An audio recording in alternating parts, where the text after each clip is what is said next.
receive $100,000 US, I feel that. and to be very founder friendly. Fantastic. Basically invested because of our design. Just blow it up, not literally. Welcome back to the D3 mission log for episode 6 of how we're building the world's largest climate tech accelerator.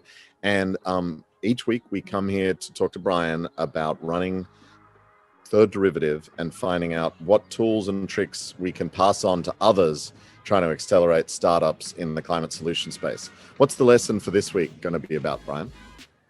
Sure, Danny. So since we just finished completing our investments in dozens of startups in our inaugural cohort, I thought maybe this would be a good time to talk about the actual structure of the investments that we've made and how we set them up to be scalable and low friction and support, building the largest, most resourced climate tech accelerator in the world. Awesome. So for those out there in the audience that are thinking about setting up an accelerator or running one, you'll tell us about the instruments you're using and how you actually get the money to the startups on what terms and all that good stuff. Maybe let's start from our goals and objectives. If you'll recall, startups entering the third derivative program optionally receive at least $100,000 US of seed investment from one of our VC investor partners, for one or more of our investor partners. Our goal with this seed investment is really to support the startups, right? This isn't meant to be a critical investment by our VC partners that's going to move the needle on the returns their fund. Most of these VC partners actually make much larger and later stage investments. So we look at this $100,000 investment from them really as table stakes, or you can think of it as their cost of doing diligence on each of these startups that hopefully, if we do our jobs right, will be knocking on their door pretty soon, having hit milestones and ready for follow-on funding. Mm-hmm. But so it's important to recognize that our goals are really around, or I should say our design principles around minimizing transaction costs. We didn't want to have to go negotiate something separate with each of dozens of startups, and to be very founder friendly, right? Again, we want to be supporting the startups. We want this to be helping them take the plunge, pursue their mission, achieve milestones that they can use then to kind of lay the foundation for further growth. Awesome setup. Great.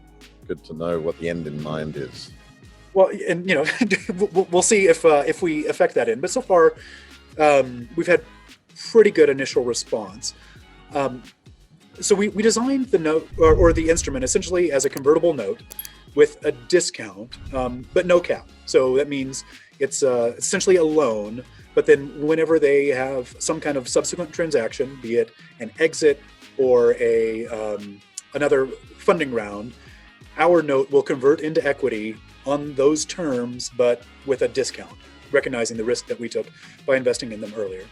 We didn't apply a cap because here again, we were trying to minimize the amount of time that we would spend trying to figure out how much some startup is worth. And we really wanted to kind of err for simplicity and scale here. We did work in a most favored nation clause, which means that if the startup is pursuing another type of funding at the same time, we can just follow along and take those terms as well. Because many of our startups were, and we didn't want to preclude our ability from investing in them just because we had some different set of paper than what they were looking at already.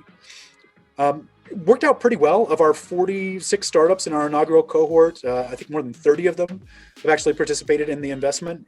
In some cases, they just took our note as is. In some cases, the most favored nation clause had us following along. But our own investment vehicle that co-invests alongside all the VC investors, has a pretty wide, broad kind of set of portfolio members here.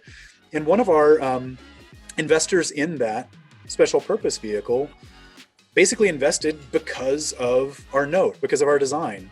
They said, look, we invest in all kinds of other funds that get so hung up on the terms and the nitty gritty and trying to maximize their kind of greedy upside from an investment that they actually don't do many investments, or they missed out on really good investments. And so they loved that we were able to build kind of a scalable instrument here that was founder friendly. And because of that, ended up with dozens of startup investments in the course of just a few weeks.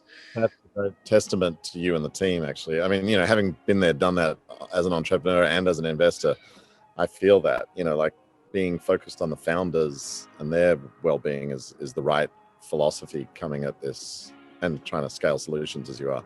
So yes.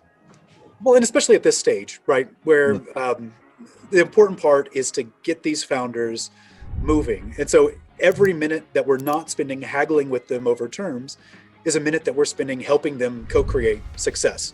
And so that then there will be even much better opportunities to invest. And then, our investors can maybe do haggle with them or try to get a great deal or what have you. But our goal is to make sure as many and as broad a range of startups are moving forward with aggressive, impactful climate solutions as possible. Great lessons learned there. Yeah, keep it simple, Sally and Sam, and put the founder first.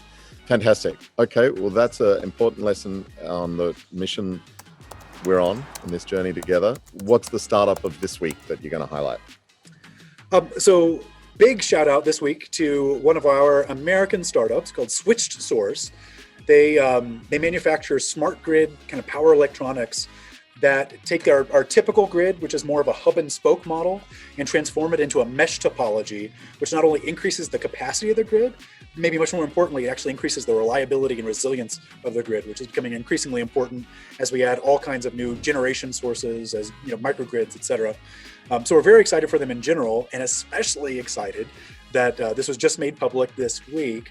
They received a $9 million scale-up grant from ARPA-E.